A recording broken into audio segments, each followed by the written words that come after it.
better than opening with a mouthful of food. I'm still swallowing.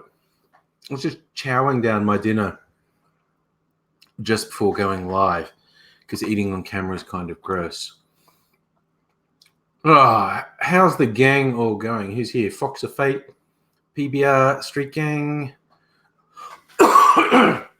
Luke, Musical Aviator. Hello, hello. Oh, my word. Okay.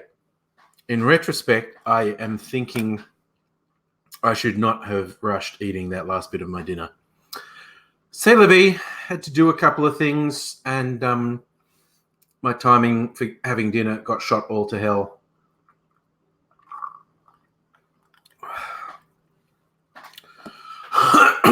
Wow. That ain't sitting right. Yeah, so we're supposedly getting AIDSy tonight. I was texting with him.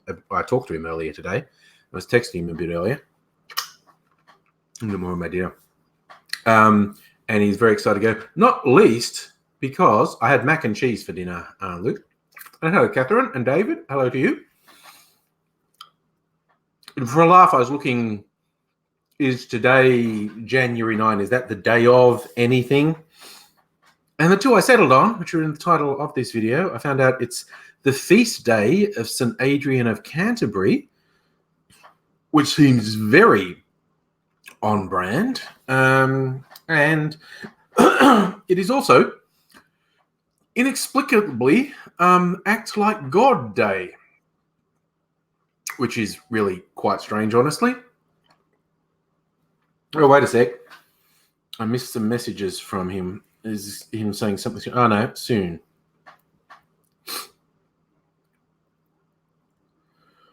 He's got some shiz to sort out in his house before he can go live, so that's okay. Music over. You like Smoker as a nickname for Scummo. People had been coming up with quite a few variations. I like one person that instead of ScoMo, calling him Promo, because everything about him is just self-promotion. It was not homemade mac and cheese PBR. It was actually light and easy mac and cheese. I do have the occasional light and easy meal, so they make really good food, actually. But because it's microwave food, the reason my timing is out is because I also wanted to bake it. So I microwaved for a bit so it wasn't frozen. Then I put it in a baking dish and put some cheese on top and put it in the oven, and it's even yummier that way. But it takes longer, and that's why I wasn't quite finished eating it when I was supposed to go live, so I scoffed it down. Velia and Sela, hello. How are you this fine evening? I say fine evening, but it's far from fine for so many people. It's quite warm here in Melbourne today, and I think it's hotter tomorrow. Yeah, it got over 30 today, and it's supposed to be over 30 tomorrow as well. Although it's going to rain. And the smoke came back. We had a really bad smoke day earlier in the week. First one for us that was really bad. We had mild smoke days, and we had one really bad one. Then, not like the rather unfortunate people who are actually in fire zones, or Sydney or Canberra, which have just been getting terrible amounts of smoke. We've been extremely lucky. Caught up to us this week. There was one very bad day, then a couple of pretty bad days. And then, I'm not even joking, I think it was either yesterday or the day before that was the first day that had any blue sky for a while. I know people in Sydney saying they haven't had blue sky for months. But because I've been inside in an office all day, and you're sort of looking out an office window, not up, and I could see there was still some smoke haze about, but it was much improved on the previous days. Then I went home on the tram, and I remember stepping out of the tram and looking around going, why is it so fucking bright? Why is everything so fucking bright? And then my brain's going, why do you think it's bright? It's just the normal time of the year.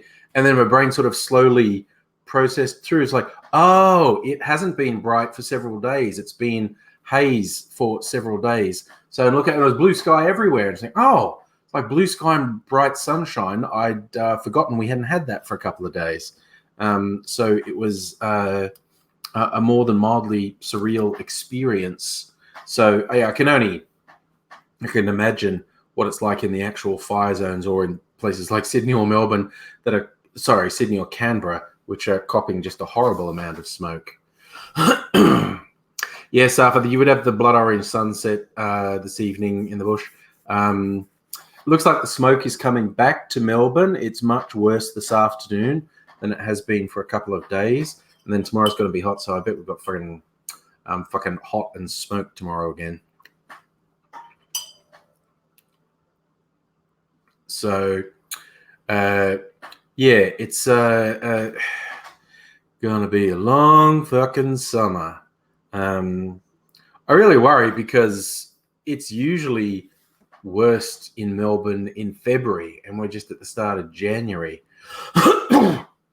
It's usually worst both in terms of temperature and heat waves and fire risk in February, and it's just not looking like a good summer. Hey, Irina, how are you?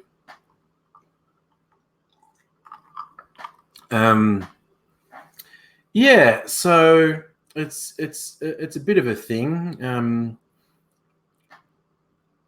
I'm again stunned at just the absolute lies that the right wingers are just compelled to say about this. I was absolutely floored when I saw the Australian had published a story with a direct lie in the headline and they're hugely responsible for perpetuating the lie that hundreds of people had been arrested for arson. And 20 odd people have. That happens every summer, unfortunately. It's inexplicable. Why are people so shit? I don't know. But there's always people who deliberately light fires in fire season.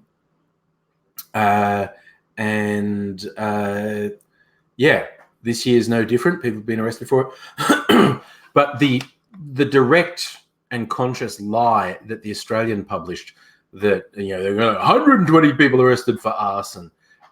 What it actually was in New South Wales over the course of summer, 120 odd people had been charged with breaching various anti-bushfire laws. That includes ignoring a total fire ban by having a campfire when they're camping. And a significant chunk of them was simply people, flicking away a lit cigarette or the match after they lit the cigarette. Don't know how closely you'd have to be watching someone to see that, but apparently a bunch of people were charged with that. So the Australian, and in case you think I'm exaggerating, the Australian consciously lied in the headline saying it was 120 odd people arrested for arson. And in their own story, they actually broke it down and said it was 24 people facing arson charges and the rest were carelessness or just breaching fire ban rules. A national newspaper just casually tells a really fucked lie is really, really bizarre. I said, poor Rena's out of tequila. That's not good, especially if you want tequila. There's this new lemon and lime drink in the supermarket that I liked the sound of, and I got it, and it's very lemony and lime, it's quite like your mum. It's quite tart, so I actually added some lemonade to it. But it's a good summer drink, this one. You're right, David, that arsonists wouldn't have much luck in Antarctica. That is true.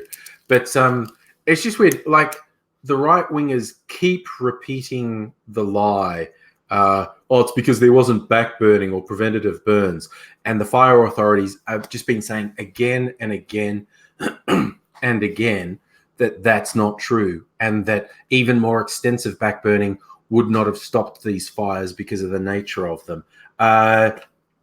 So now they're spreading the lie that it's arson that's the problem, not the climate change, which caused the long-term drought and dried everything out and made the fires that much more intense. It's just they cannot stop lying. It's absolutely bizarre to me. What compels someone to lie that much? It's to be so wedded to an ideology that you insist on perpetuating lies. And they're not just lies, they're actually really incredibly dangerous lies. And we are staring down the barrel of a really, really shitty outcome. And I don't mean damage to nature, wildlife, property, and people losing their lives. I mean the ultimate actions of the government. Not a gambling man, but I have to admit, I would bet on the outcome being Scummo gets away with this. People just gradually forget how spectacularly fucked he was. Because, he started to release all this funding and people go, oh, I'm getting his funding, I'm getting help. And he still keeps fucking everything up. But slowly but surely, vaguely passable outcomes are going to happen. People are just going to forget how fucked he is, and he'll get away with it. And the real worst case scenario that I see happening, because this is the latest that the conservative media are pushing. Mimsy's going to come up. Going to come up and say hello. Where'd you go? She just walked past me. The conservatives are now pushing. They're basically, the logging companies are saying, let us log national parks to reduce bushfire risk. And you got farmers saying, let us just wholesale clear land to reduce bushfire risks. Both of those things increase the likelihood of drought. They increase the severity of drought, which knocks on to increasing the bushfire risk and increasing the severity of bushfires. And as soon as I saw that in the paper, I go, that's it, we're fucked. That's what they're going to do. They're going to let logging companies just wholesale clear national parks for bushfires. They're going to let farmers just wholesale clear land to stop bushfires, which is just ultimately going to result in just mass extinction there is just, there's been a horrific number of native animals and livestock killed in this. We have probably seen the last of quite a few species. They'll be so damaged by this, they won't recover. And these pieces of shit just want to make it worse. It's absolutely mind-boggling. What's it, Mr. Clive? Your dad says the quiet bits out loud. Narratives, climate change protesters is fine. Oh yeah, that's I've literally seen it. That's at the fringe of the conspiracy talk, saying that it was actually deliberately lit by the greenies so they could blame it on climate change, which is spectacularly deranged. And the slightly milder version of that lie is just that the fires aren't this bad because of climate change. It's just this out of control arson, which is simply not true. It's categorically and provably untrue. And but yeah, they're just so tied up in lies, and it's going to get pushed very hard. And I just have the horrible premonition that it will absolutely happen. We are going to see the wholesale destruction of national parks and the last vestiges of environment for our native animals that have just been pulverized by these fires. Their last refuges are going to be destroyed. We will just see a mass extinction of our native wildlife. And I just have the horrible feeling it's going to happen.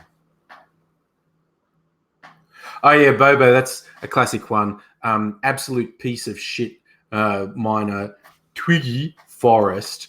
He's donating $70 million.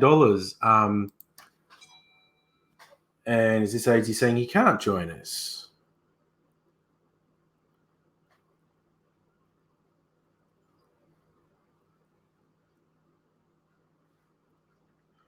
Yep, no.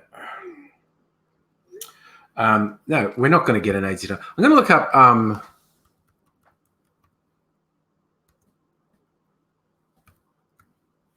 So I'm going to look up, because the breakdown is like he's not giving away anything. I'll see if I can find something that gives a breakdown of it. Now, he said, this is what he said, through his founder. This guy is just about dodging tax. So through his foundation, he's saying he'll provide $10 million to build a volunteer army drawn from the mining and agriculture sectors to deploy fire zones to assist in the rebuilding. So no, that's a fucking lie. He's not donating that. That's a fucking scam, and he's going to push the thing of absolutely destroying the environment. Another 10 million would be spent in communities who need support in conjunction with Red Cross, good, Salvation Army, bad. Yay. A further 50 million would be spent on a national blueprint for fire and disaster resilience. So he is possibly donating $10 million, which will be a tax write-off for him. We probably pay him. He probably doesn't pay tax. Of that 70 million, 60 million is a complete and utter scam. It is an absolute scam that he's actually paying that to his own foundation. So, yes, of his huge, generous $70 million donation, minimum $60 million of that is a complete fucking scam. And I really question whether he'll actually give... Why is the Salvation Army bad? Because they're religious fundamentalists who are incredibly cruel to anyone who falls outside the parameters of what they consider good. Like if you're gay or trans, or in many cases, if you're Aboriginal, you are absolutely fucked. The Salvation Army is a stinking pile of shit. Never give money to them. Never support them. There are 1,000 better charities, including religious charities, if you want to give money to a religious charity. The Salvation Army are fucking terrible. They are scumbags. So, yeah.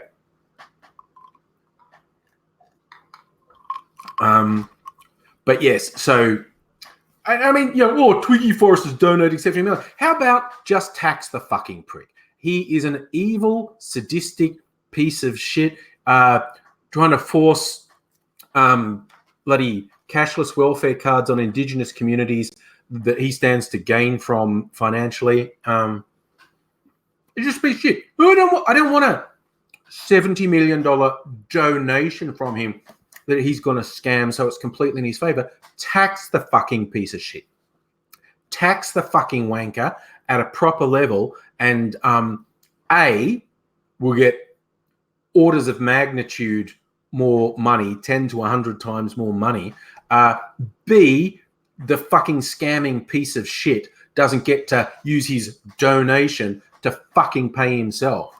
Fuck that piece of shit. He is garbage. So, Twiggy fucking Forrest. What a cunt. It's just absolutely bizarre how easily fooled out. Although, it's you've got the media and the government really aggressively perpetuating the lies, which is quite fucking sickening. Maybe I should talk about something that pisses me off less.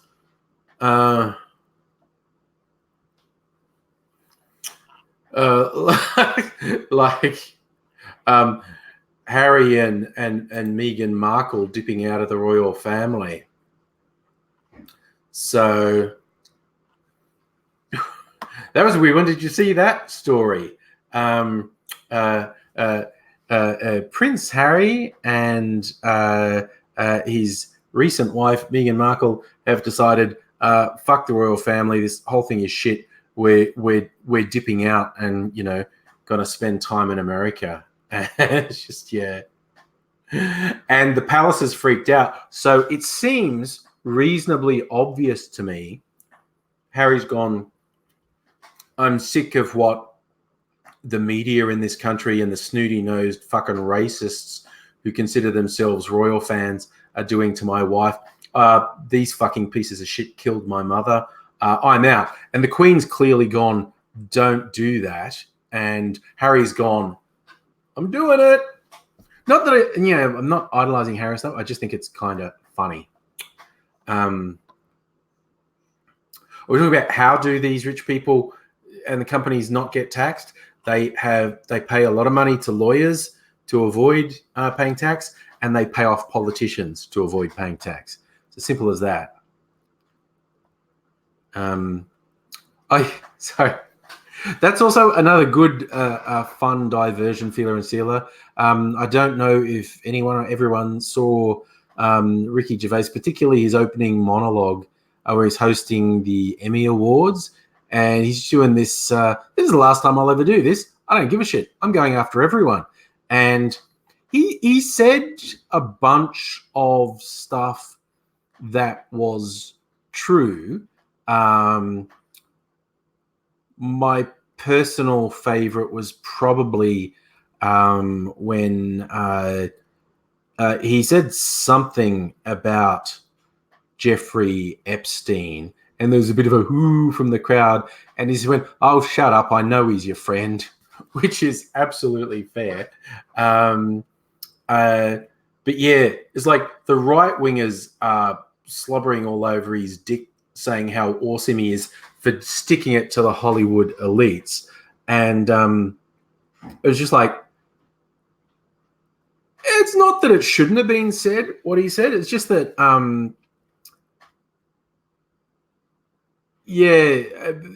they're not as soft a target as some, but when you look, for instance, what happened with Michelle Wolf when she went after the hard target at the what do they call it, the press association thing that Trump refuses to go to because he's too scared to have people make fun of him, where all other presidents went to it and were sort of, quite savagely made fun of.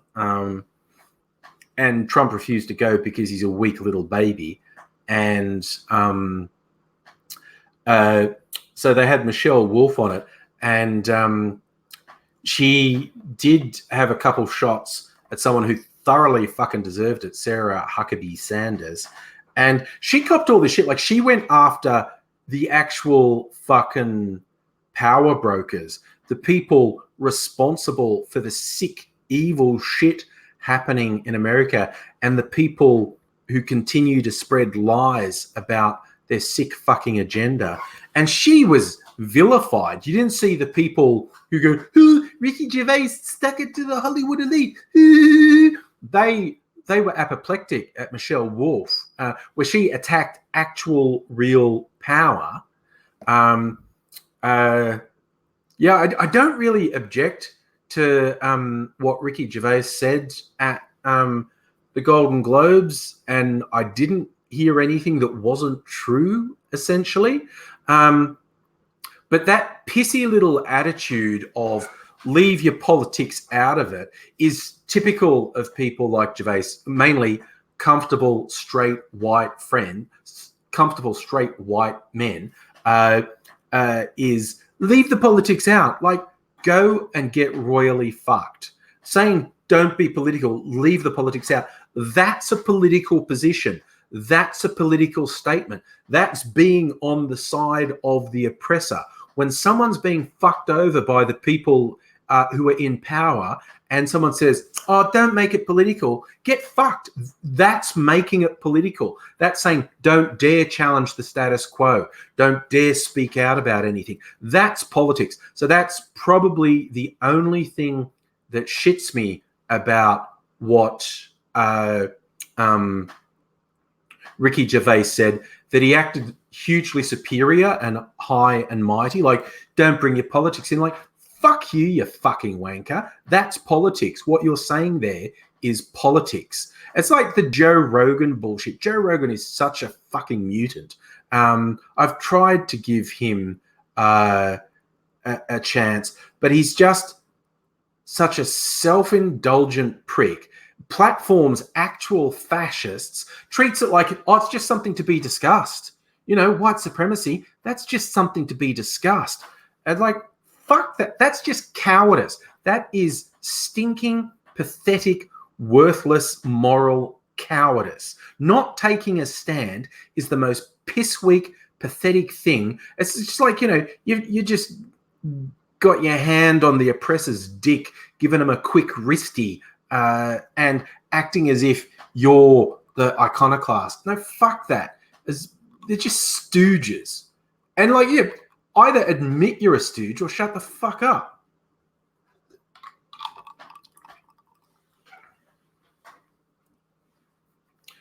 But yeah, so like I said, I don't think Gervais said anything that wasn't true, but that whole bullshit about leave your politics out is go fuck yourself, sunshine. You've just made a political statement by saying that. You've said, I don't want anyone to challenge the status quo. I don't want anyone to speak out against the oppressors because it makes me uncomfortable. Fuck that. That is so fucking cowardly.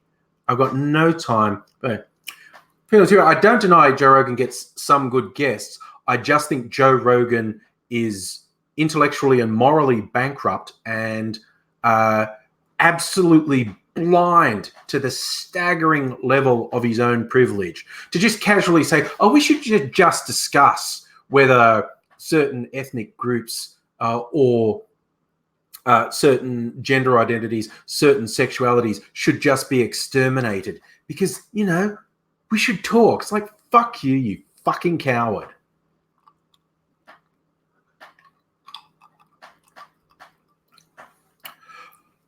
Fox, I'm with you. Okay, you're being generous, saying right-wing and centrist sometimes say don't bring politics into it when it's someone. They always do. Anyone, and this includes anyone who identifies as left or even radical left, saying don't get political. Like, fuck off. Someone just said something you disagree with, or someone just said something that you're too fucking cowardly to bring up and address. Okay, it's never I want to smooth things over. It's like, oh no, please don't bring up uncomfortable topics. Oh, please don't, you know, make me have to face something that's really shitty in the world. Just be honest, saying like, I can't think of a single case of anyone doing this public, don't bring politics into it, when it didn't actually mean don't challenge the status quo, don't speak out against power, don't take the side of the oppressed. It's fucking horseshit. I've got no time for it at all. I just dislike mealy-mouthed hypocrites, basically. I mean, I've definitely rubbed people the wrong way occasionally and maybe had poorly chosen outbursts from time to time, but fuck it, man. I just have no interest in this don't make waves thing. You know, the pointless trying to explain this thing, but I did go off at something. This was a couple of years ago now, and I still remember it. And I went right off at someone, and people are saying like, oh, you said the right thing, but you're a bit mean about it. I mean, fuck it. This idiot was promoting outright lies from a fucking extreme right-wing racist, anti-feminist hate site, as if it was just something to be discussed. And I was like, no, fuck off. Hey, Justin, how's it going? Feeler and Sealer, one of the big questions, where's Miss Foxification? Who knows? Sometimes people can't get a life. David, isn't it? No, he's not the same league as Stefan Molyneux. Stefan Molyneux is a white supremacist. And he's a wannabe cult dude. That's faded into the background a little, but look into that fucking shit stain's background. He had real aspirations to start a cult. I was trying to convince people to leave their family and cut themselves off from their family. Like full on, that's like cult mechanics 101 is like cut people off from their families. That's kind of faded into the background because his rather extreme racism and misogyny has become more noticeable in the last couple of years. But yeah, no, he really wants to be a fucking cult leader as well. I just love he's also one of those people who obsessively worships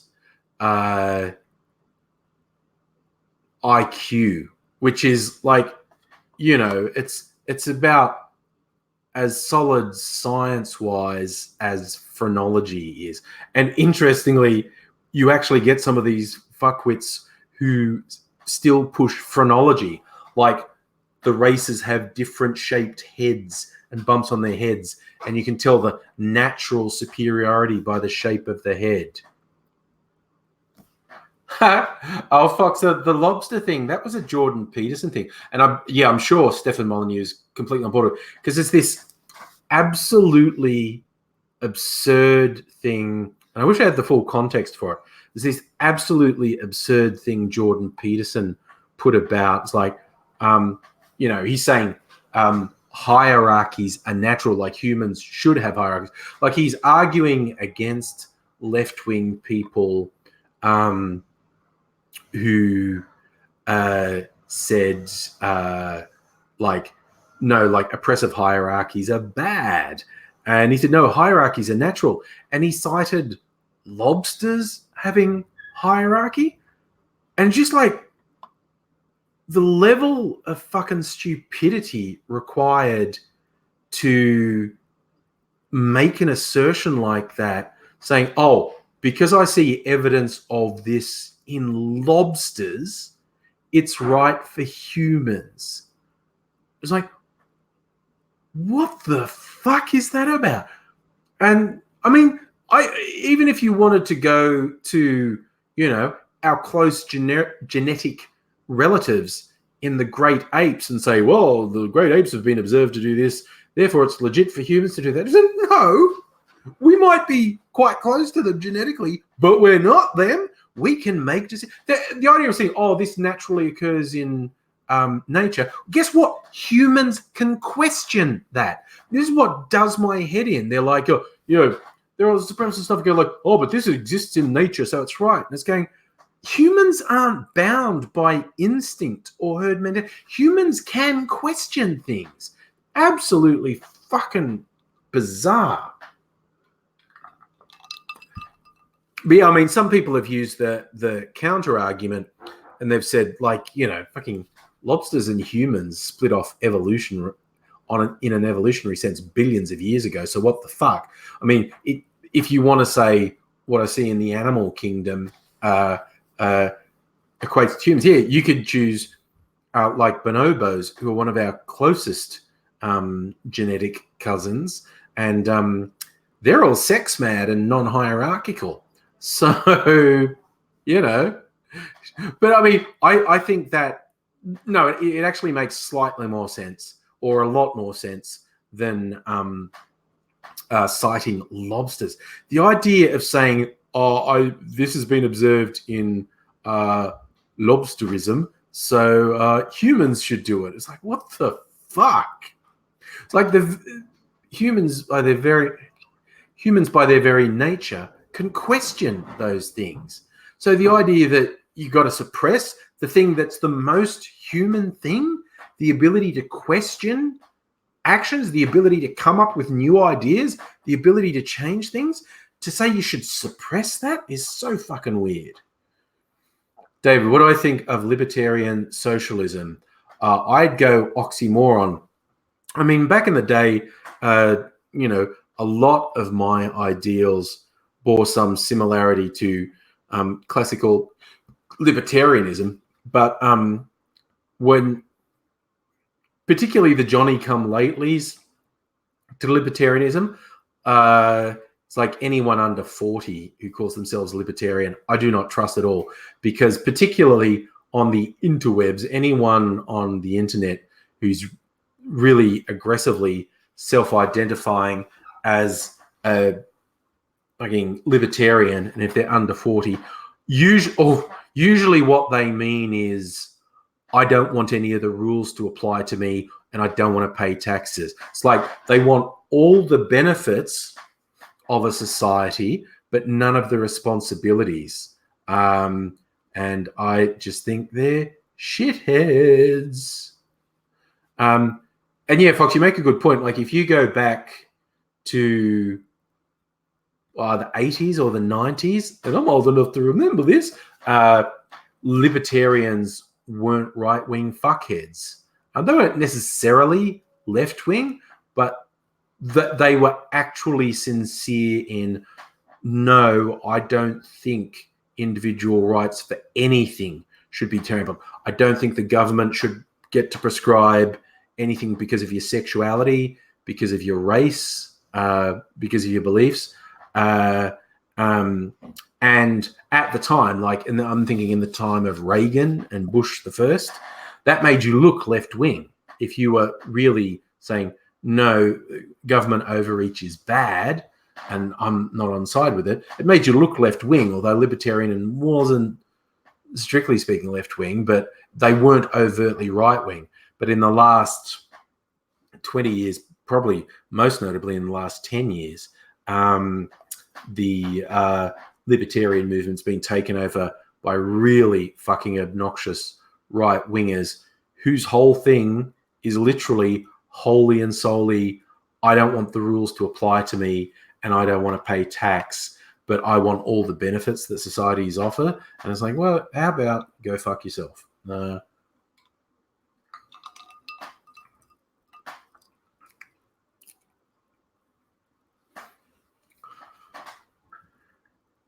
David, get into I don't know what MMT is, but you're getting into a complex thing if you think tax doesn't pay for anything. Well, that on its face is blatantly untrue. You can raise a compelling point that the overwhelming majority of governments can't be trusted to use taxes fairly, but we get considerable good out of them.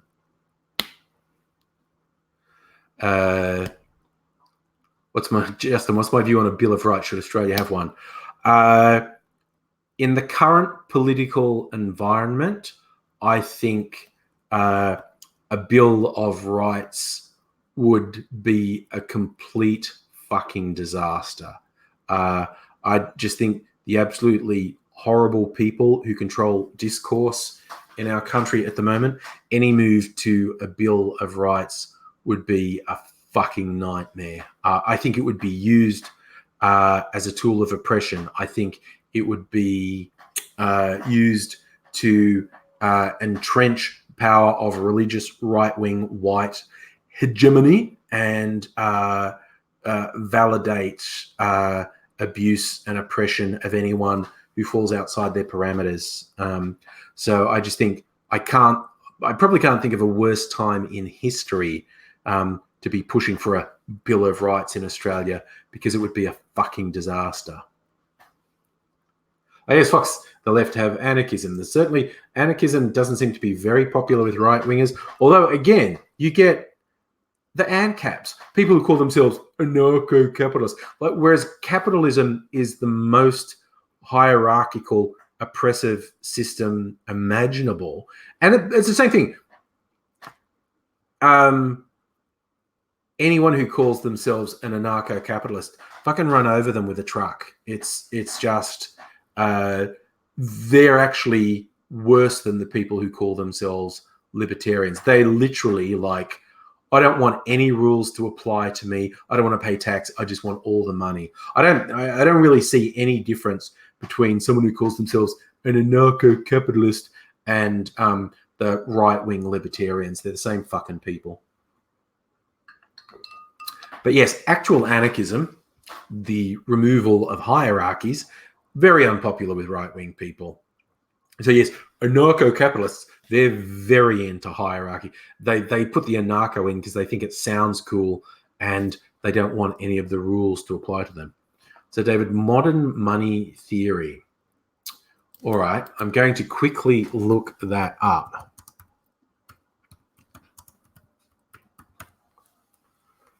Modern money theory is a heterodox macroeconomic theory that describes currency as a public monopoly for the government and unemployment as evidence currency monopolists is overly restricting the supply of financial assets.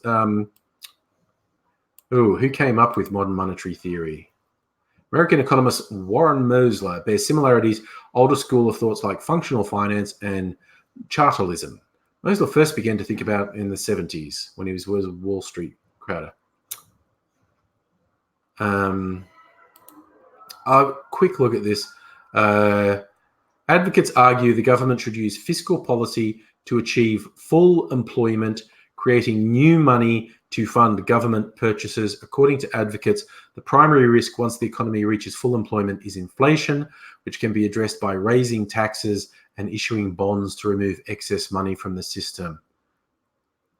Main tenets: government issues its own money, can pay for goods, services, financial assets without the need to consult. Okay, I don't want to say anything too rude, but this is dumb as shit. Which actually is not to say that our current system, global capitalism, isn't dumb as shit, because it is. I just don't want to replace one dumb as shit system with another dumb as shit system. Yeah, no, not on board at all.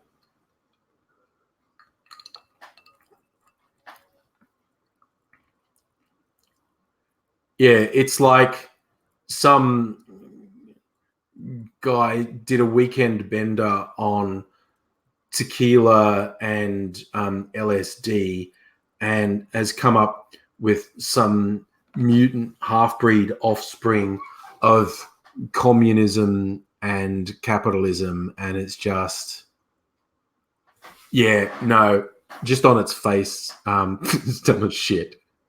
It's just like there seem to be so many oxymorons in it. It's like they're talking about, the government just creating money, and they go, but then inflation will get out of control, and so you'll tax people. It's like, what? And again, I'll say this with a big asterisk. The current global capitalism is absolutely fucking stupid and nonsensical and unsustainable. And it only continues because of the number of people who will it to continue. It makes no sense. It's like sometimes people bring up, like when you say, like, all these billionaires, tax them and whatnot and take all their money, and someone who thinks they've made a huge killer point, they go like, well, Bill Gates doesn't actually have $100 billion. It's a measure of his holdings and how it equates in wealth, but he can never actually realize that, because if he started to sell off those holdings, the shares and the property and the other investments, the value of them would go down as they were liquidated. And so it's an abstract concept, and it is. It actually is an abstract concept. It's not real. Money is not real. in pure and simple terms, money is not real. Money is an abstract concept that everyone agrees to go along with. But yeah, the fact is that what those billionaires are doing, and it is a big chunk of its money, but they're controlling assets and wealth as opposed to money, while millions of people around the world suffer, and that's fucked.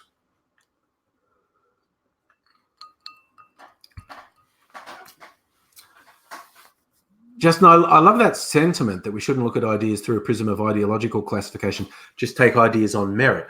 But merit is not an objective thing. Good is not an objective thing.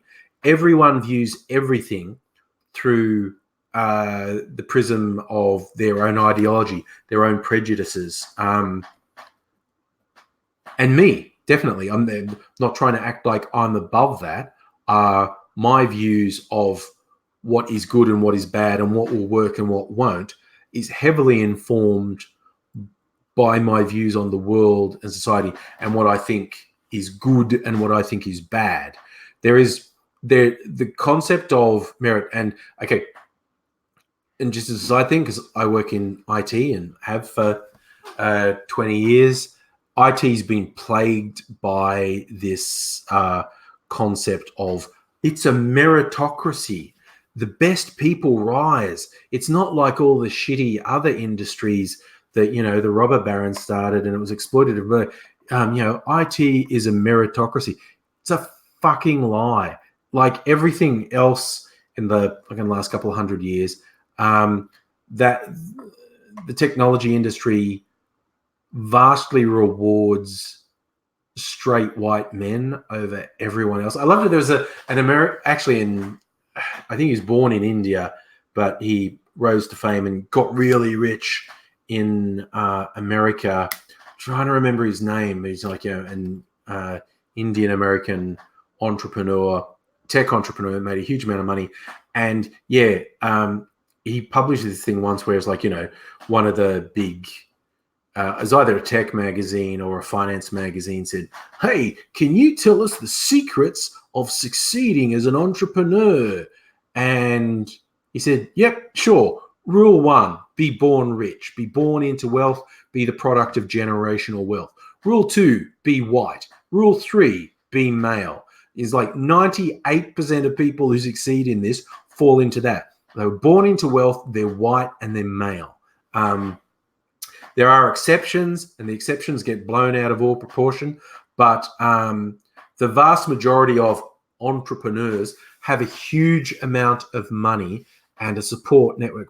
It's like those ridiculous stories that get churned out in the media quite regularly about, oh, you think it's impossible to get into the property market. Look at this 25-year-old who's buying his third property. He's pulled himself up by his bootstraps and started a real estate empire.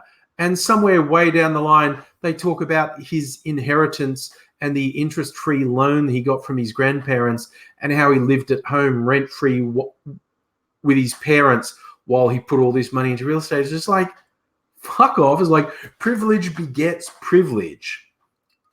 God, Justin, if China calls itself a meritocracy, that just about sums it up. As the crony old boys network there in China more than anywhere. But you raise a good point, David, that a lot of politicians kind of act like monetarily we're on the gold standard and we haven't been in forever.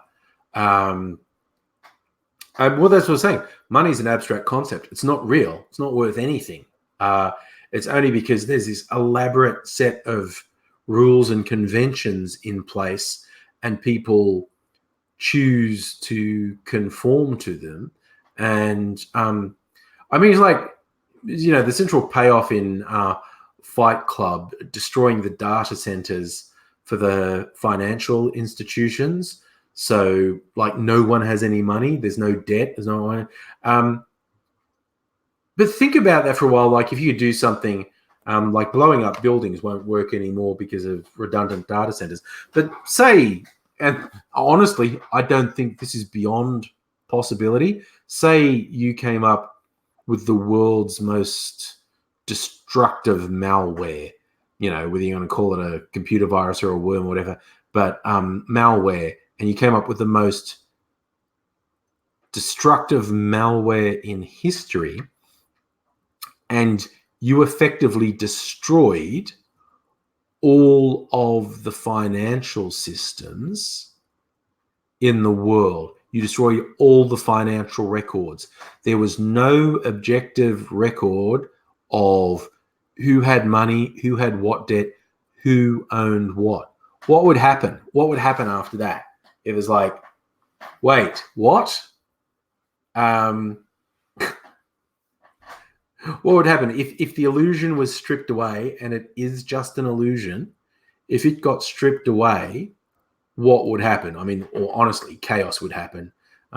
Lots of people would die. Panic would happen. Food would run out, and all the cities would burn, and we'd enter a new dark age. That's what would happen. I posed the rhetorical question, and then I answered it. Safa, that's a good question. When was money created? If you want a fun but quite effective story about money, Terry Pratchett, who wrote the Discworld books, they started off as like a parody of like the Lord of the Rings, Dungeons and Dragons type world, but they very quickly became an examination of our world using the convention of this fantasy world. And some of the later books he published, I forget the character's name, but there's this one character who started appearing, and in one book he basically invented the postal service, and in another book explored the concept of money and different currencies. And it's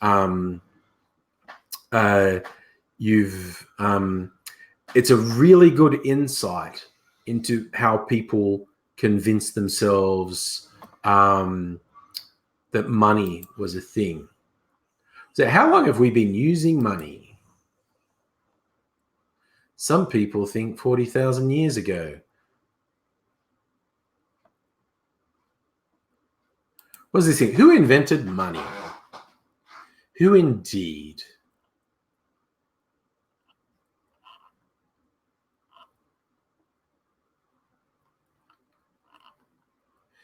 Yeah, I mean, obviously, the original form of exchange was barter. You say, well, I have a thing that you want, you have a thing that you want. I'll trade this much of my thing for that much of your thing. Some historians believe objects were first used as money as early as 5000 BC. Around 700 BC, the Lydians became the first Western culture to make coins and give them set values. So we're basically saying somewhere in the region of 2.5 to 3,000 years of currency existing.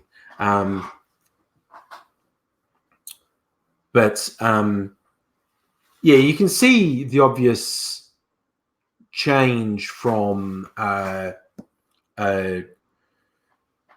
barter to currency, because I think what you would have had first is promissory notes.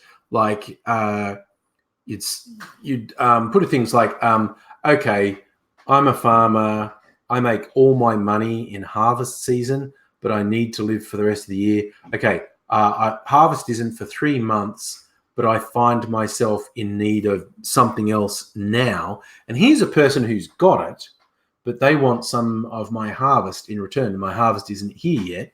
So I'm going to give them a promissory note that says, I promise to give you 10 bushels of wheat, signed Farmer Jones. And so that person took that promissory note and said, okay, I'm going to redeem this later. He has to give me 10 bushels of wheat. And even they may have then passed that on. Like, they needed something somewhere else and they didn't have anything to barter or trade for it. And they said, hey, look, how about I've got this promissory note. Farmer Jones promises to give X bushels of wheat.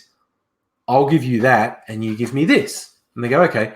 And that's like proto money. Promissory notes are like proto money. And this is where you get fun things like, sort of like the early equivalent of the stock market. If you bet, okay. And it's like, you might say like, okay, normally, like this wheel of cheese would be worth 2 bushels of wheat, but you don't have it now and you want the wheel of cheese now. So if you promise later on to give me 3 bushels of wheat instead of 2, I'll give you the cheese now.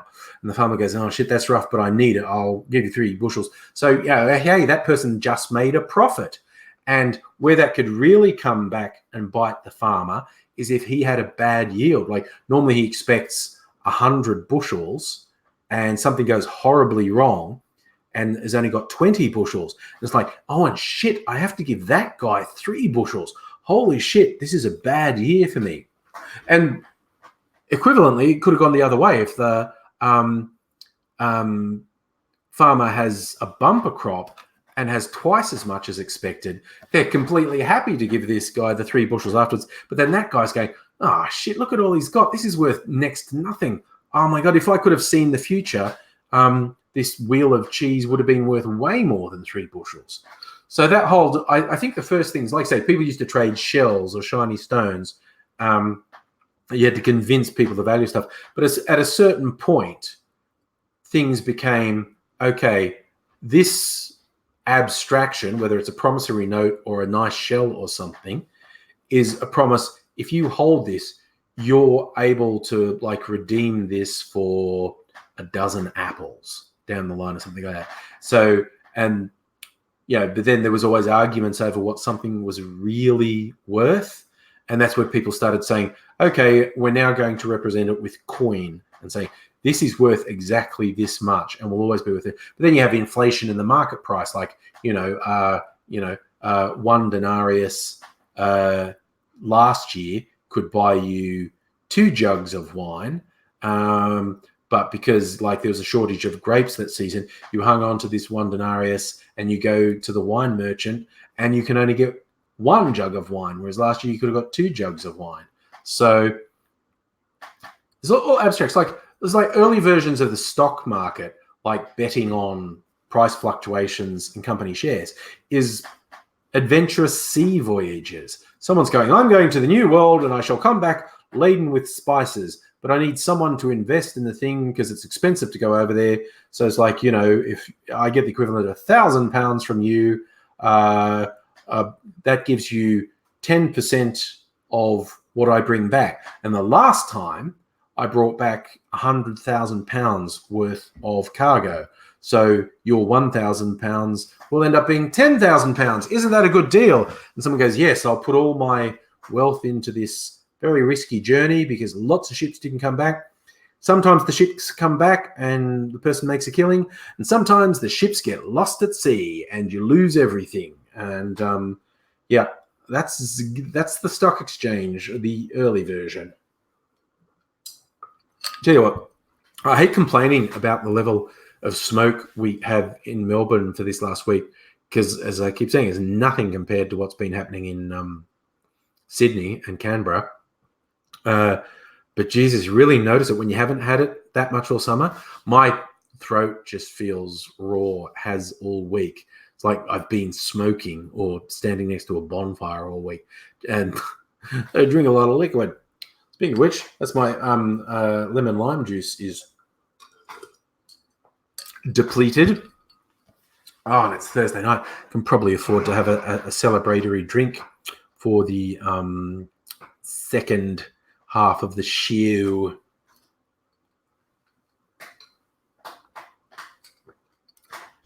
I know. Does anyone have any suggestions? Oh, hold the fort. I'll be back in a second. I just remembered something.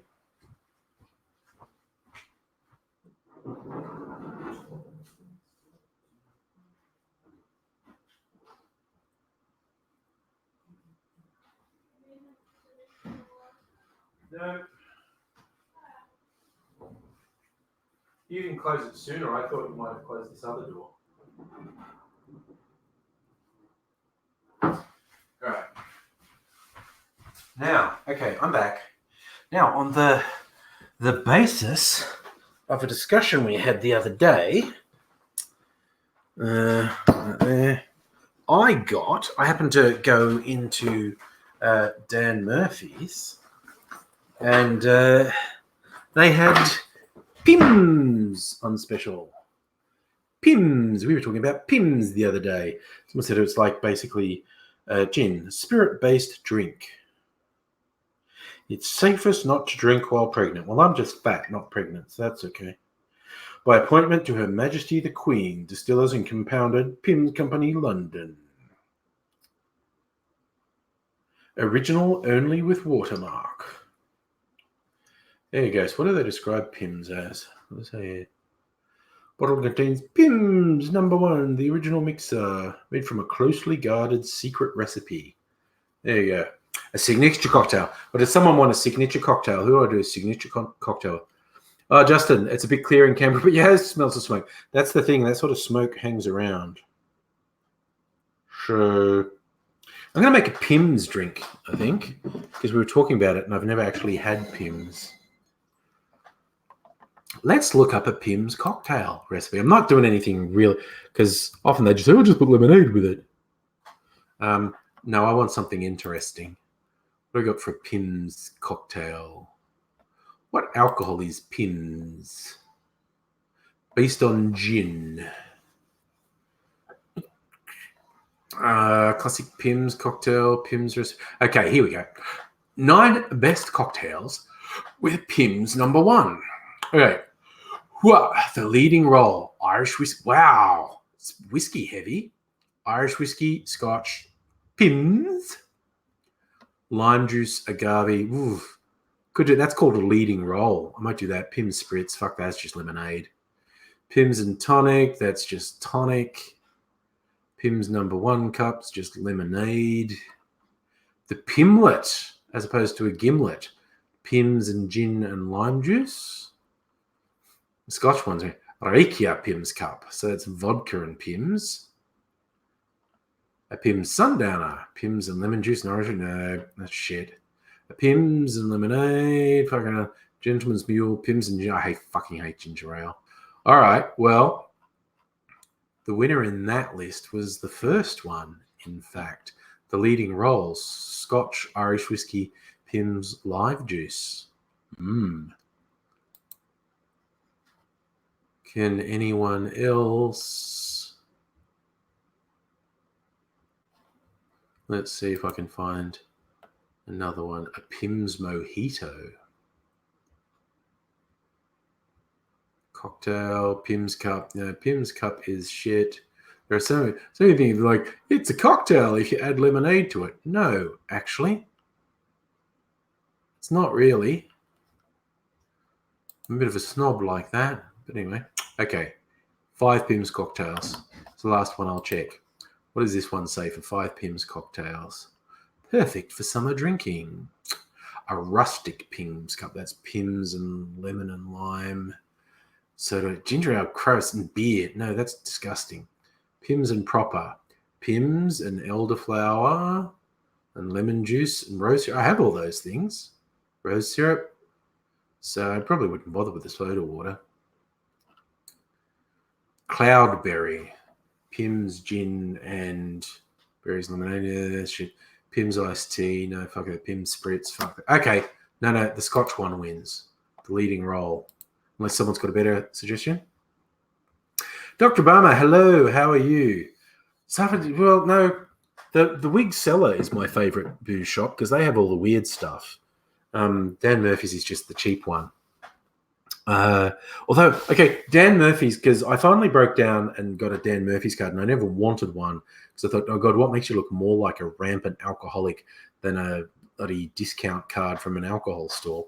But I weakened and got one simply because they were offering quite a few specials if you had the card. So, like, I got $10 off that Pimm's with it, and that's why I got it because it's like $10 off.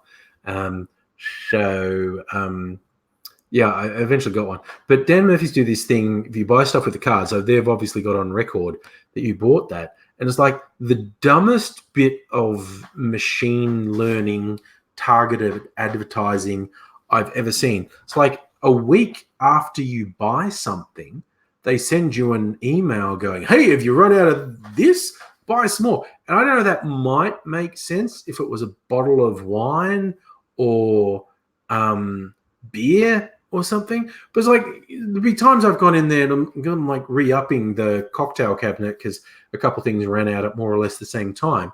And I'm not joking, I get these emails where I bought 3 bottles of spirits a week previously, and then they send me an email saying, hey, have you run out of these 3 things? It's like, well, okay, I joke about being an alcoholic, but I think I'd be dead if I was drinking in that volume, like several liters of spirits in a week. I don't think you're going to last very long if you do that. So it's one of the dumbest implementations of targeted advertising I've ever seen. But okay, this is the thing. This is the thing I revealed when we had this conversation the other day. I've never actually tasted Pimm's. Oh, nice. Feel silly. Your daughter wants you to dance with her in a TikTok video. Do it. Do it. All right. I'm going to taste Pimm's for the first time. It doesn't smell like much, actually. It's not like some spirits that really attack you when you smell them.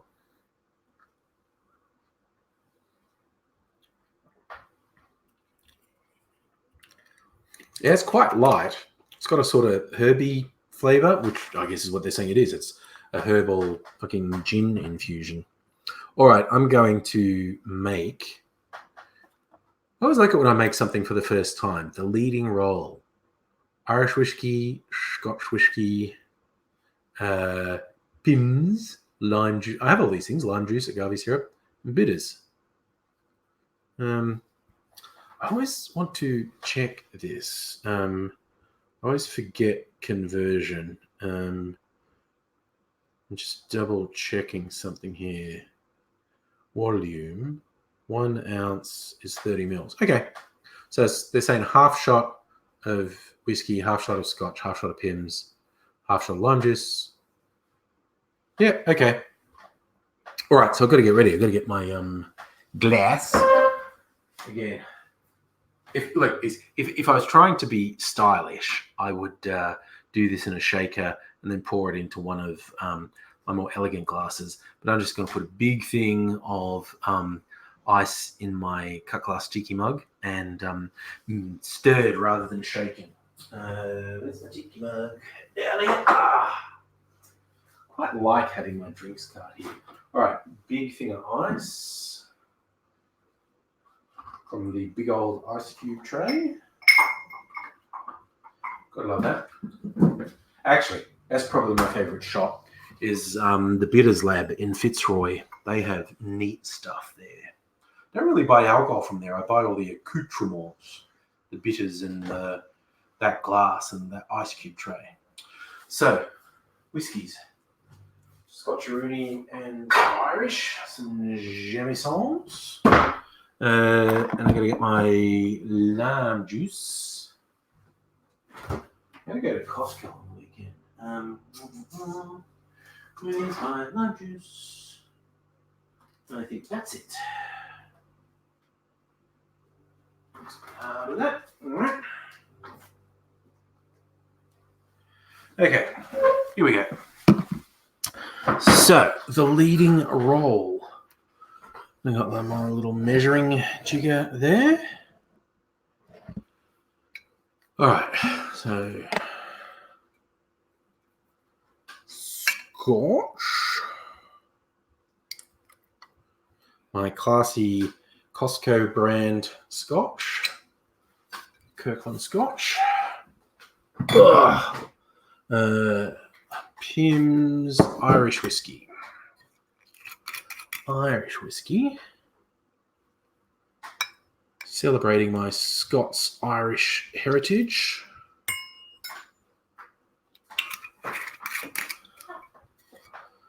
And now, the new touch, the pins. Come out, ye blackened tans, and fight me like a man. Well, that's made the complexion darker. Right, lime. What is it? It's lime juice and agave syrup. Yep.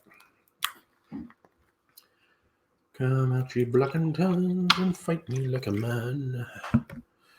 Okay, my agave syrup is here. Little bit of agave syrup. There we go.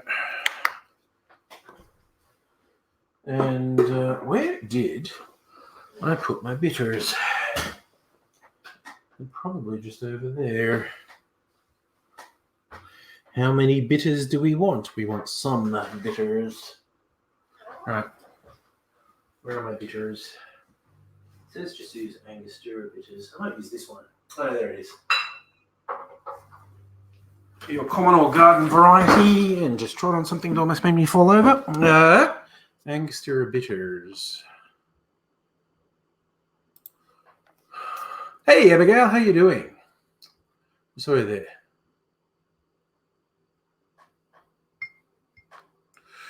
Yes, Fox, I've seen those cocktail infusion mixer things.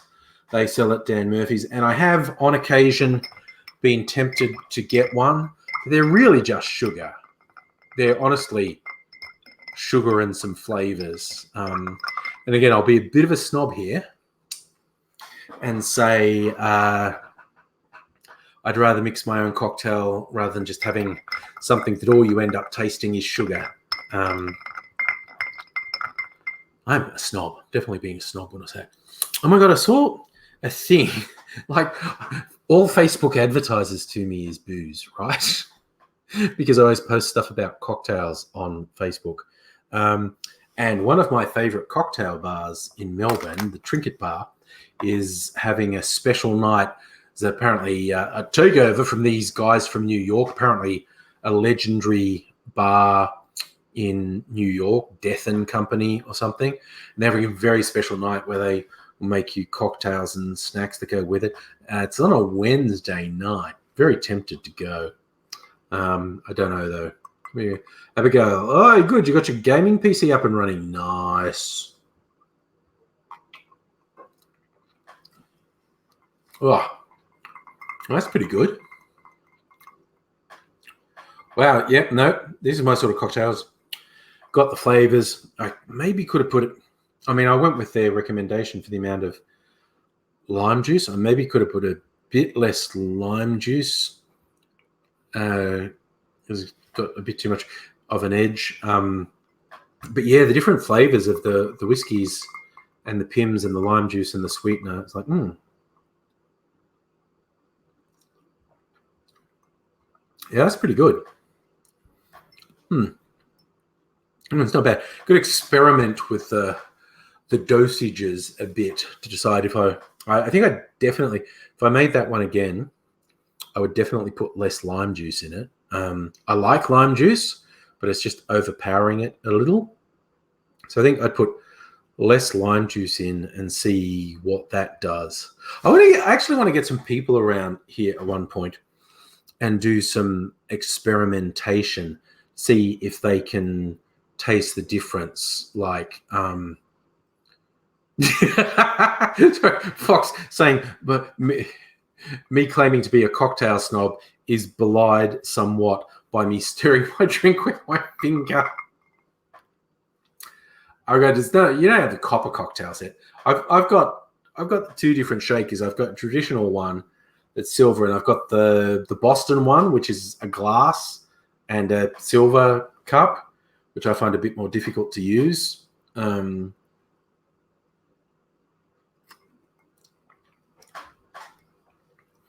I guess I'm a degenerate cocktail.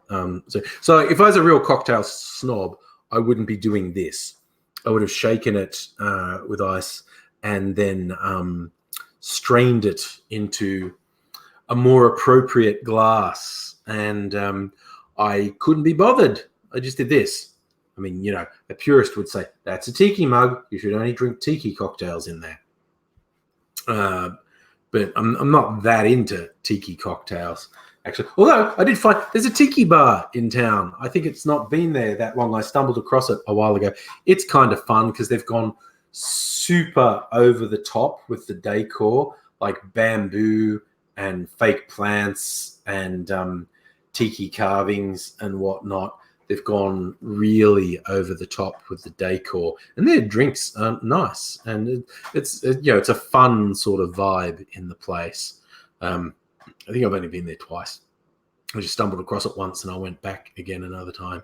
The other time being Monday this week. When was it this week when public transport fucked up on me and I was stuck in the city? So I thought, okay, I am not just standing at a tram stop until however the fuck long it takes these trams to get running again. I'm just going to get some dinner. I put it on Instagram. What day was it on Instagram?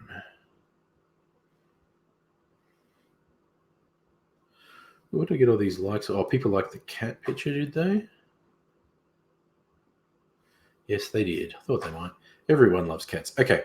What do they post on? It was only the other day. 3 days ago. Yeah, it was Monday. I thought it was Monday.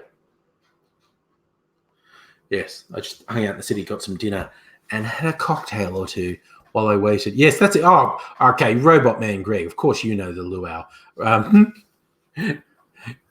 Greg, we've been buds for ages, and Greg really knows the bar scene around Melbourne.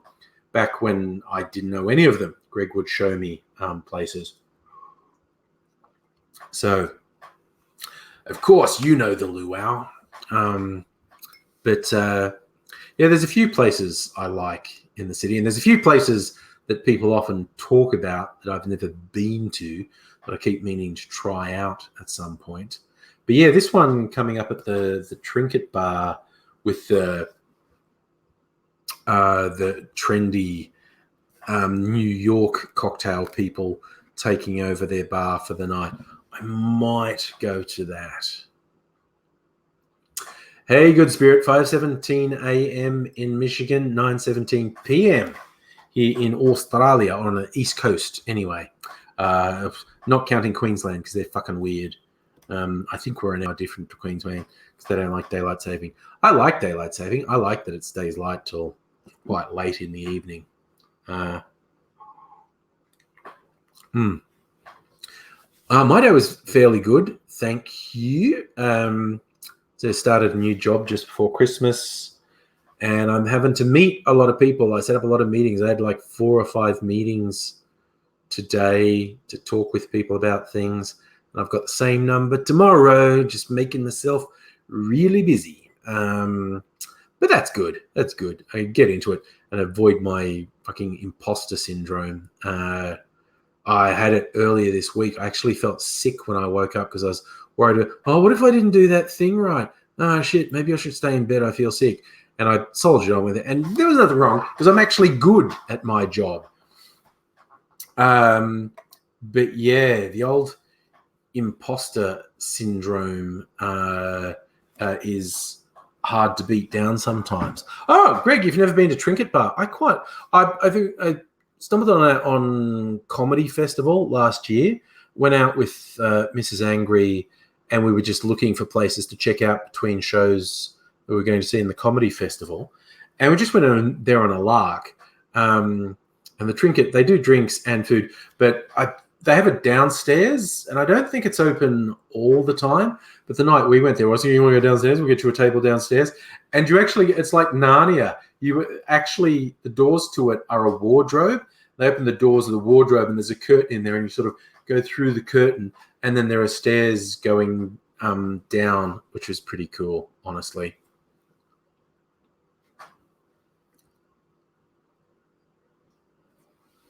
Good spirit, what's the retirement age in Australia? God, I don't know. Let me double check. Retirement age Australia. Find out when you can retire. What's the retirement age in Australia? 67. You can get the age pension once you're 66. There you go.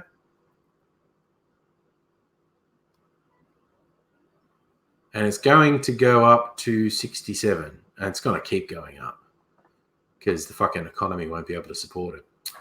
But yeah, so it's 66 or 67 at the moment. So there you go. Fox, you think Brizzy's trialing daylight saving? I don't think so, although I don't know. But I thought the whole state was rejecting daylight saving. But you could be right, actually. I don't know. Good spirit. Yeah, they want to push for, in America, the Republicans want to push for 70 as the retirement age, average male life expectancy. That's the fucking scam, man. Because in your olden days, men particularly used to die within a couple of years of retirement. But people started living longer, which put more pressure on the government to support them, so they keep pushing up the retirement age. I like that, Abigail. The key to beating imposter syndrome is to realize everyone has imposter syndrome. Yeah, for me, I just have to soldier through it. It's like it was weird. Like what happened is like on say Tuesday afternoon, I'd had a discussion with the boss over what I should be doing for him and what I should be producing and whatnot. And that was fine. And I was doing it. But then this thing just got into my head. What if what I've been doing is not what he wants? What about that? What if you're wrong? And which led to the next morning waking up feeling physically sick. And it took a couple hours to pass. But I just pushed on through it, and it was fine. Justin, Bernie Sanders is only like 78. He's quite old. Bernie Sanders. You put Bernie and Google auto completes to Bernie Sanders' age. 78. Joe Biden's 77. Donald Trump 73. Elizabeth Warren 70. If Elizabeth Warren won the election, she would be older when she was inaugurated than Trump was when he was inaugurated. And I think he was the oldest inaugurated president. So all the front runners on the Democratic side would be breaking records for the oldest inaugurated president. Warren would be 71 or 72 by the time she was inaugurated. Biden, who's 77 now, so he'd be 78 or 79. And Sanders, who's 78, would be like 79 or 80 by the time he was inaugurated, which is fucking old. Lemonhead, retirement for historical purposes. Yeah, they don't want to bloody let us retire. Oh, you looked it up, Fox. Queensland is not observing data. I reckon you were right that they maybe trialed it in Brisbane at some point, but I didn't think they were doing it now. But that lime juice is too tart. I'm gonna put a bit of lemonade in my drink, which I don't normally do. Just the lime juice is too tart. So I did make a Pim spritz after dissing it. That's okay. The lime juice was just too tart. So this is not a bad drink at all, but I would definitely put slightly less lime juice in it.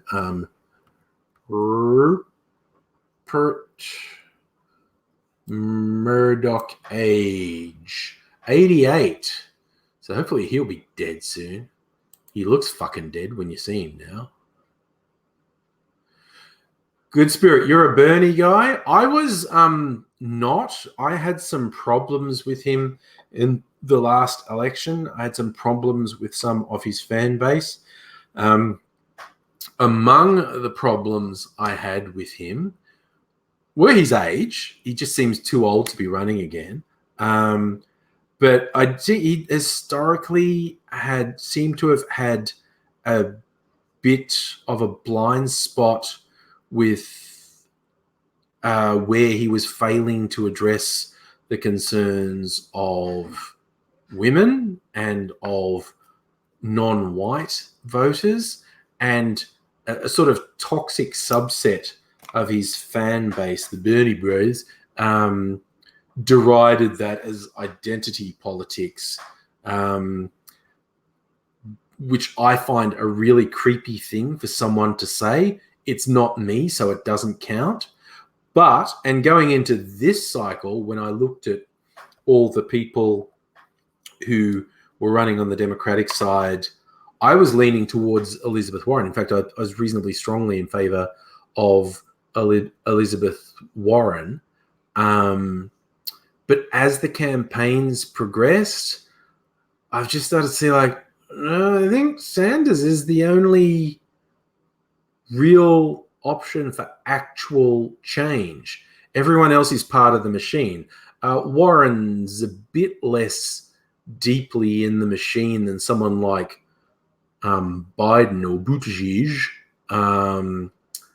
But yeah, as the campaign's gone on, I've started to sort of go, ooh, I think Sanders is really the only option if you genuinely want to see meaningful change. Look, I think any of the Democratic candidates would be a significant improvement on Trump, but that's a pretty fucking low bar.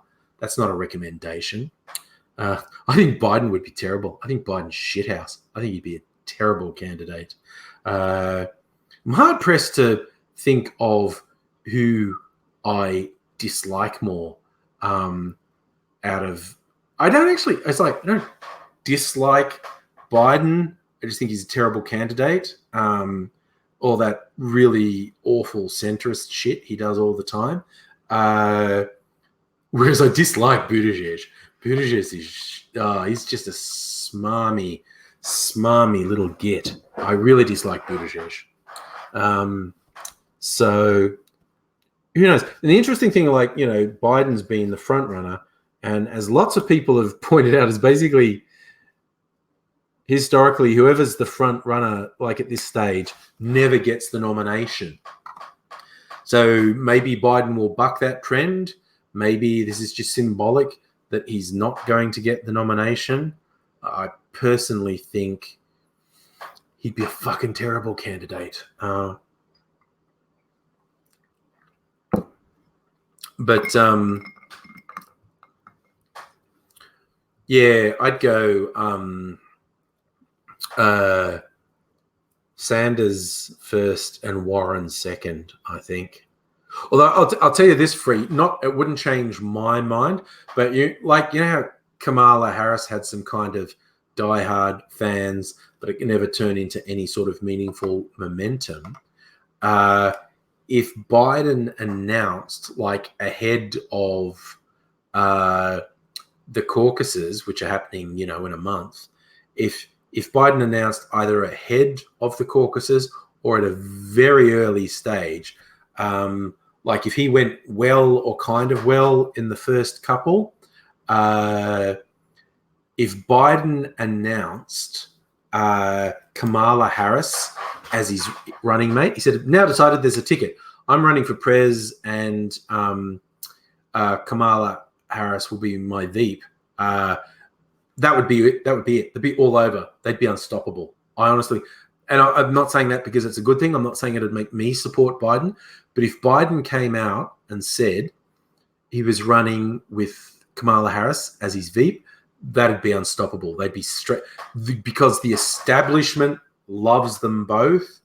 The women voters would have something to latch on to there. Minority voters would have something to latch on. I reckon they'd be unstoppable if they did that. So is Biden's son corrupt? Well, let's see. Biden's son is a crack smoker who banged his dead brother's widow. So he's a questionable dude. And that job he got in Ukraine was not on merit. He got the job because his dad was vice president, which is a gross sort of trading on hoping for favors down the line. I don't know that that's corruption, but it's unwarranted. But the whole ruling class gets stuff unwarranted.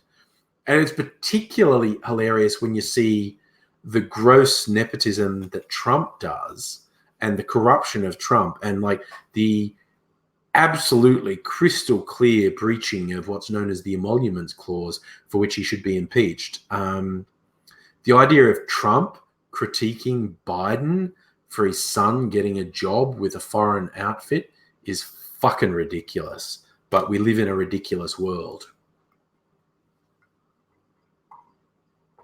Okay, so we've got Bernie supporters, RC, Abigail, thinking Sanders. I have basically slid across to Sanders. Just the more I see of Warren, I go, oh God, she's just a bit too establishment. But yeah, we'll see. Fox, do I think US would benefit from ranked choice runoff voting? I literally don't know what you mean by that. So, yeah. Biden's son was a partner with John Kerry's son. That seems right. When that big deal came along, Biden wanted the cash. I mean, like, I'm not joking. People say, like, oh, you're calling Hunter Biden a crack smoker. No, he is. He eventually got kicked out of the Navy for failing successive drug tests. And there were strings pulled to even get him in the Navy. And there's strings pulled to get a couple of drug tests ignored. But, you know, there's a limit. And Hunter Biden's a wild man. You know, was there actual corruption in him getting that job? I don't know, but it was a very bad look for an influential politician's son to take that job that he was unqualified for with a foreign company that was obviously hoping the connection to the White House would work in their favor. Even if they never gained anything from it, they were obviously hoping for it because it's dodgy. Oh, fuck, our voting system. I just call that preferential voting. Yes, I think preferential voting is by far the best sort of voting because you can't throw your vote away with preferential voting. Like the first past the post system they have in the UK is shit. The Electoral College in the US is obviously shit. But in terms of yeah, if they had real preferential voting, I was about to say that wouldn't work for the presidential race, but it would. If you had true preferential voting for the president in the US, independents would have a real chance. You would stand a chance of breaking the two-party dominance. So yes, I think America would greatly benefit from a voting system more like ours. So you reckon Warren got browbeaten by Meghan McCain on The View, which means she can't take on Trump? I don't know. Look, I have ceased trying to predict anything ever since Trump got elected. You know, the cavalcade of Trump and Brexit, two stupid, not just unlikely, but stupid things. Means, okay, predictions and polls are no longer worth shit. And like the LNP winning the last federal election in Australia was certainly unexpected, but it wasn't stupid on the scale that electing Trump or voting for Brexit was. I mean, that was just stupid. It was pretty stupid voting for the NLP, but not on this. It's not on the same scale at all. At all. Was that music over? The New Zealand system, mixed member proportional voting might be above. I don't know what the difference is. So, Justin, you're saying Maine in the US has preferential voting. They're a really small state, aren't they? Yeah, small. Mixed member preferential voting. Mixed member proportional voting in New Zealand. Okay. Electoral system of New Zealand. Let's see what Wikipedia says. It's been that since 1996 after a referendum. They used to have first past the post, which is super shit.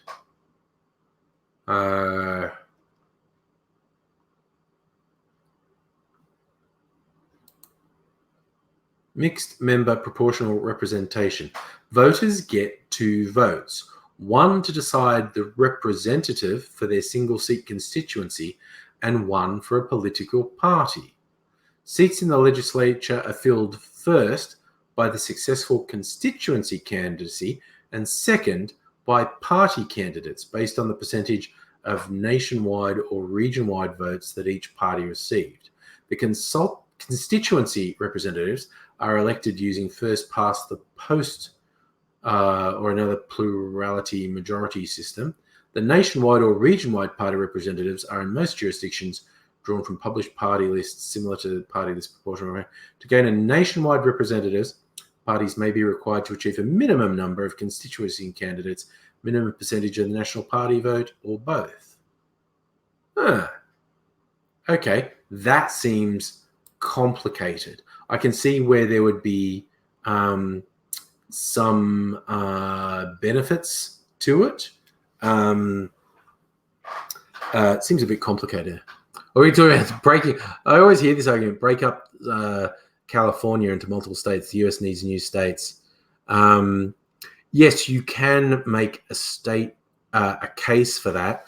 Mind you, some of the delineations where people say California should be broken up is really about all the rich people would be in this state and all the poor people would be in this state.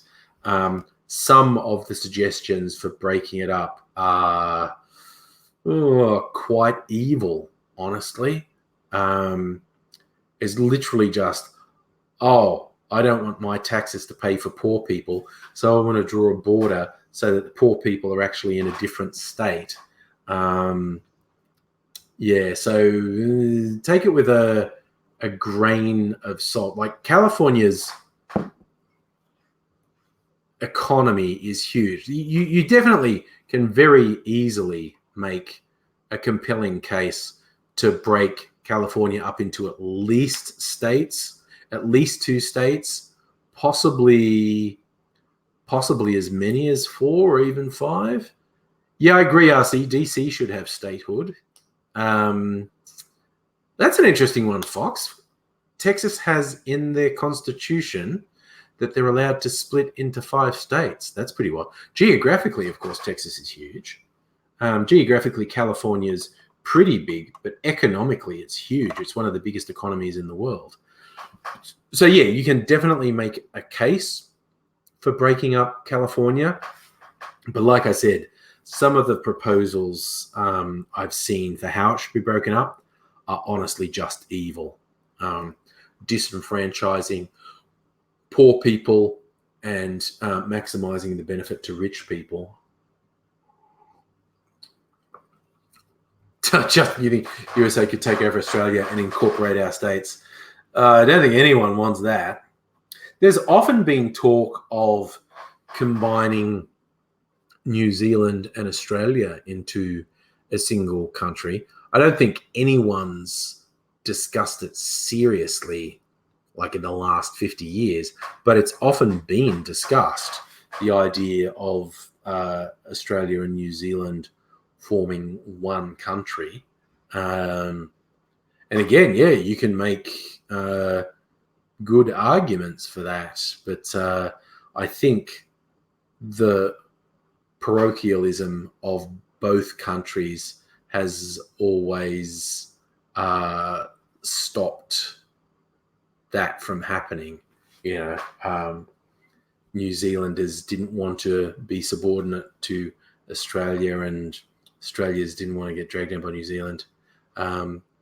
Abigail, some New Zealanders have liked it.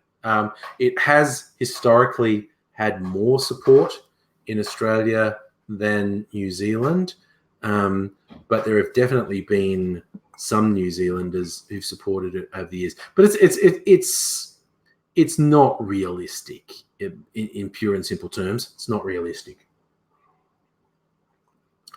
The two nations, similar, but too much of their own identity. I see both Musico A, Better and Rebel Man Greg pointing out it was an option back at Federation. There's a clause in the preamble of the Australian Constitution that would have allowed it. Yes, Russia and Belarus are a confederation. And as far as God, I was going to say Boris Yeltsin. What the fuck is wrong with me? And now I can't get that out of my head. I can't think of the real guy's name. Putin, Vladimir Putin. As far as Putin's concerned, Ukraine and Crimea are also part of Russia. He definitely wants that to happen. Although that's been a little quiet lately, like other things have taken over in the world's consciousness, and Russia doesn't seem to have made any overt moves to expand their influence in Ukraine and Crimea for a while. But, who knows? Who knows?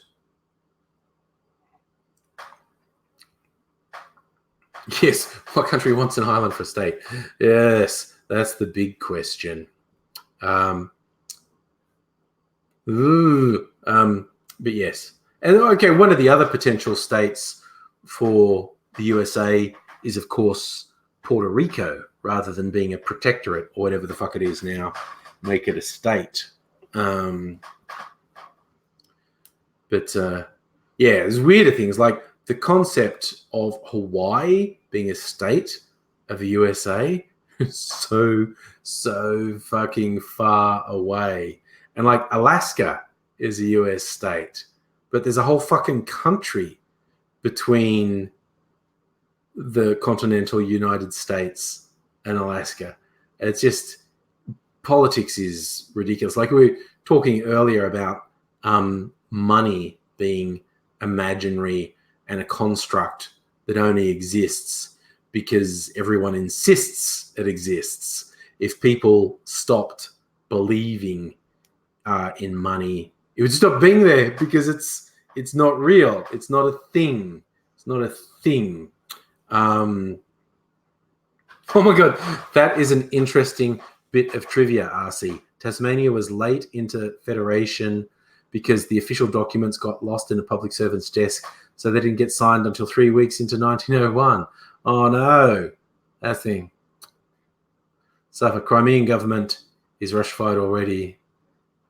Oh, you were there in June with your family? Yeah, well, I know there's strong support in a lot of people in Crimea and in Ukraine, for that matter. There's a lot of people in Ukraine who like the idea of being part of Russia, or at least being in a federation with Russia. Guam, that's in the middle of fucking nowhere. That's a protectorate, isn't it? A US protectorate. Justin, the story of how Hawaii became a state is quite sad. Has it got something to do with white people killing an enormous number of the indigenous people? Because that's hardly ever happened.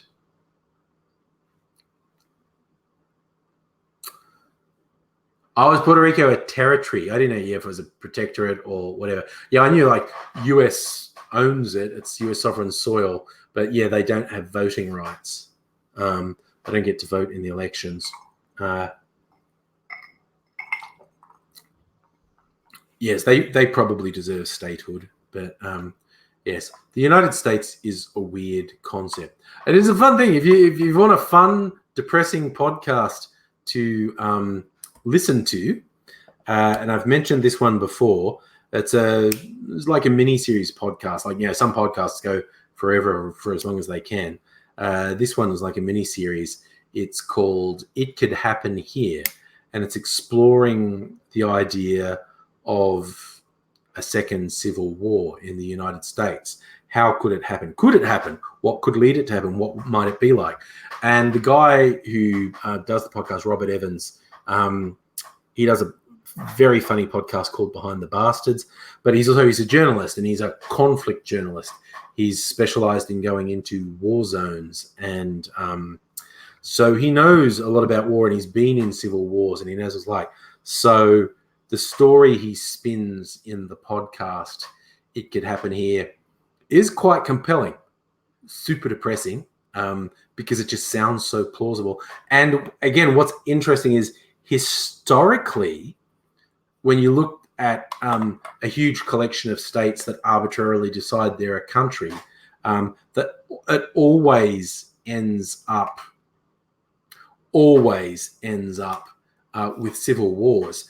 And historically, when you look how long a collection of states has stuck together as a country, the United States is basically well overdue for a civil war, because historically, that many disparate states have not stuck together for more than about 100 years before there being some division, someone splitting off, some sort of civil war. So, yeah, even when you just look at history, the US is overdue for a civil war, which is pretty fucked. But yeah, it's an interesting listen, that podcast. Like I said, it is depressing because it just sounds horribly plausible. So you don't want to listen to It Could Happen Here if you're already feeling a bit down. Shadow Eyes, hello, how are you? Come in for the last 10 minutes of the live stream. Welcome. Everyone's welcome, whether you're here for 5 minutes or 2 hours. It's all good. Because we'll have lives and have to go in and out at various times. I understand. I don't hold it against it. It's kind of like, because, I've been doing the YouTube thing for so fucking long. Every now and then someone will go, oh, I used to watch your stuff all the time. Oh, I feel bad. I haven't watched you in ages. It's like, you don't feel bad. Your attention, there are, without even exaggerating, there are a million things competing for your attention. But even just in the professionally produced content world, every month there are hundreds, if not thousands of hours of quite good quality content competing for us. Even on YouTube with bloody however many years of fucking content get uploaded every day. I love telling people, like, even if you agree, and I do agree that, 99.999% of the content uploaded to YouTube is shithouse, that still means that there is 1 hour of good quality content produced every minute of the day on YouTube.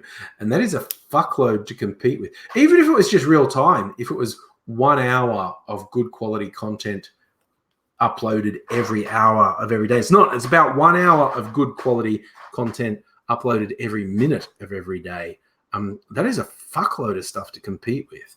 OG, you've been here since the start of the live stream. Nice. Enjoy the talk. Yeah, this is meant to be kind of like a podcast. If someone can come, I love when people say, oh, I put it on like when I'm doing chores, like if I have to do the washing up or,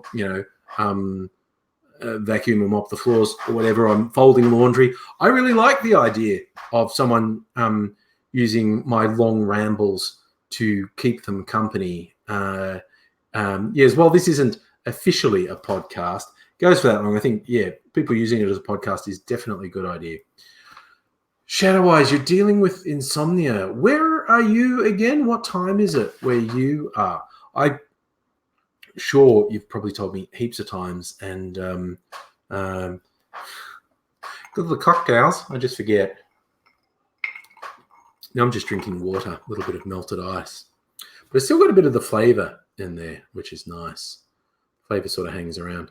Like, I don't do any of the fancy stuff, like get a lemon twist and squeeze it and rub the oil over there, which actually definitely makes a difference. Like, you might think if you ever get a cocktail and the bartender does something like, peels off a bit of lemon rind and twists it over the drinker rubs it on the rim of the drink, put it in. You might think that's just for show, but that actually has quite a significant influence on how the drink tastes. First, because the oils in the citrus is quite a strong flavor, and but aromas, like, people underestimate how much an aroma affects how much something tastes. So particularly if it's a big enough glass that your nose gets in there, if they've spritzed citrus oil on it, when you take a drink, you're also smelling the citrus oil quite strongly. It's very good with whiskey-based drinks, like particularly like an old-fashioned, which is a pretty simple one. That's usually just whiskey, a sweetener, whether it's sugar or sugar syrup, bitters, and you'd normally do a lemon twist. You do a lemon twist and rub it on the thing. But you can do all kinds of little variations on an old-fashioned to customize it. I almost never do that with my drinks at home because I just can't be bothered. But it definitely makes a difference. Shadow Eyes, New Jersey, 5:50 a.m. It really is insomnia. Have you not been sleeping tonight, or did you just wake up now? Ducks on a Rock, you've been with me since you made the videos, Corey.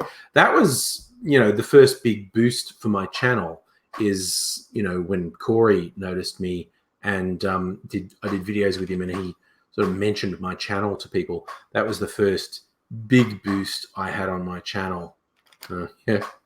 Need to make friends with someone who's been on YouTube now. Lemonhead, I am a murderer. I haven't admitted to it before, but you've caught me out. Your evidence was compelling, and I didn't. Oh, you didn't sleep or wink, Shadow Eyes. Geez, that sucks. I'm thankful. I very rarely have problems with insomnia. Sometimes I find it hard to go to sleep.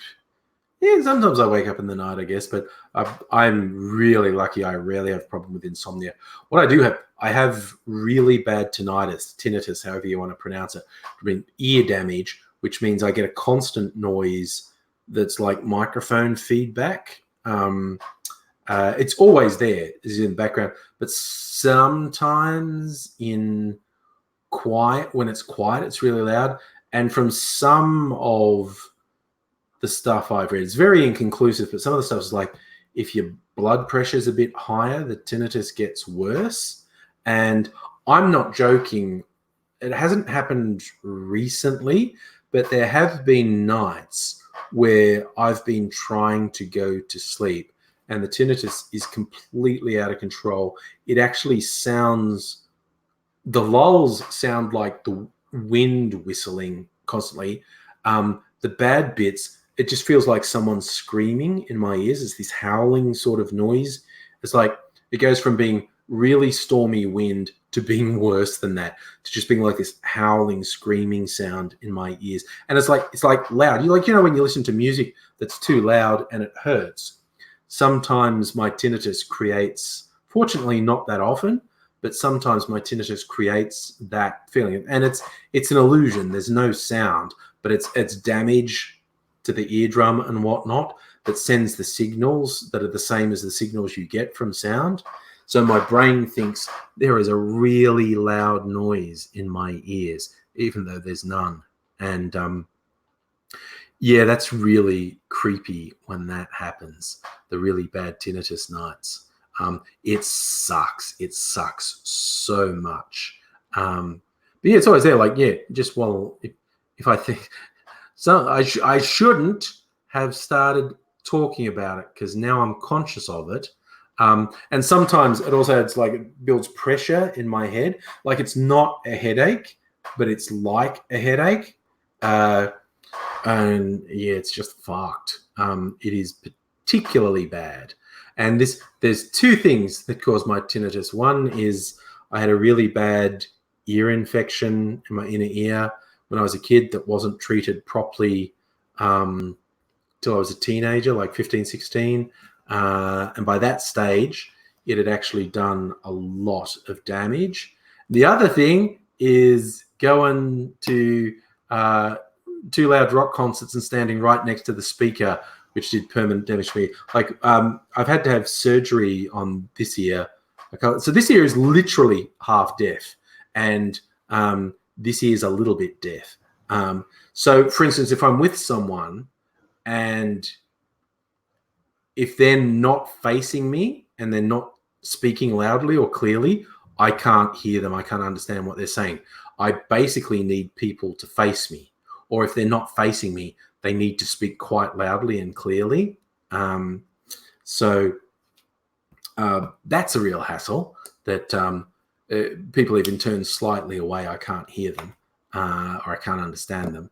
But yeah, one of the times I went to have surgery on this ear, because like I said, I've done it more than once, as when I was at uni, in fact. So I was, how old was I then? Like 19, 20, something like that. And the doctor was giving me a hearing test, and he looked at the results and said, "You get a lot of loud concerts." And I was going, "Sometimes." He goes, "I thought so, because this sort of hearing damage is either only from people who work with heavy industrial machinery or too much loud music. And no offense, but you don't look like you work with heavy industrial machinery." And fair call, fair call. So yes, my injuries are self-inflicted, basically, standing too close to the speakers at very loud rock concerts. Oh, Fox, you get tinnitus too. Yeah, it's like talking about head lice makes your head itchy. Oh, is that going to work for anyone? It's like every time with my kids were at school, when there was a lice outbreak at school, and you'd be reading the letter that got sent home from school, it says, "There's a lice outbreak here." You can't talk about lice or even read about lice. And once you do start talking about it or reading about it, it's a real struggle to not scratch your head. I think I heard that called nervous eczema, in that it's not there, but it's as if there is something there. Like if you talk about fleas or talk about head lice, it's very common for people to start itching just because you mentioned a thing that makes you itch. Safa, it's not earwax with me, it's damage. And you have to be exceptionally careful if you're doing something about cleaning earwax, because sticking things in your ear stands a very high chance of impacting the earwax and or causing damage. So the idea of cleaning out earwax is only to be explored with great caution. So it's not something I usually do.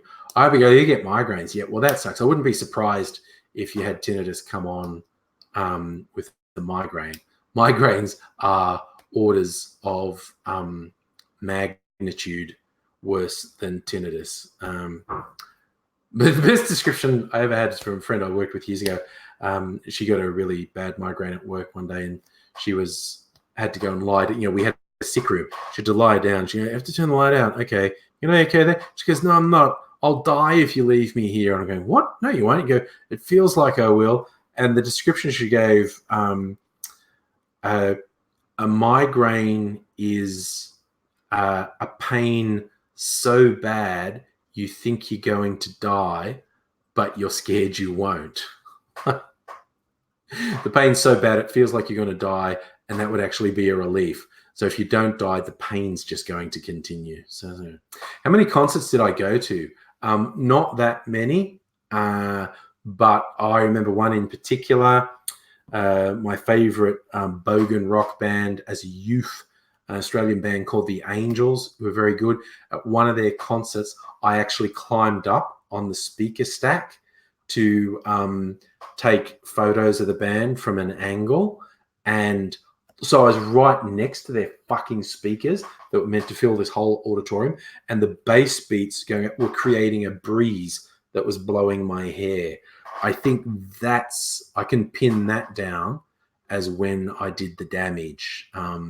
Stupid as hell, going right up to a speaker at a rock concert. I actually didn't go to that many, but on one or two, I was too close to the speakers when I did. Because there's hearing damage, the sort of hearing damage that causes tinnitus is permanent.